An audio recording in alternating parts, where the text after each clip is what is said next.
Today we are on the Humphrey Barn and Nature Trail, and I've never been here before, even though I've lived in this town forever.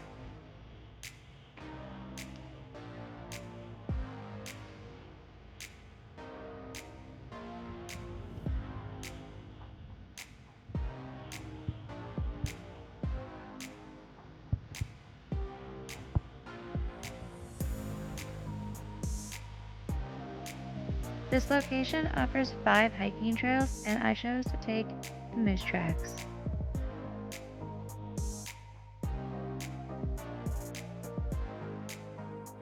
I chose moose tracks because it was the longest trail at 3.7 kilometers with multiple water lookouts.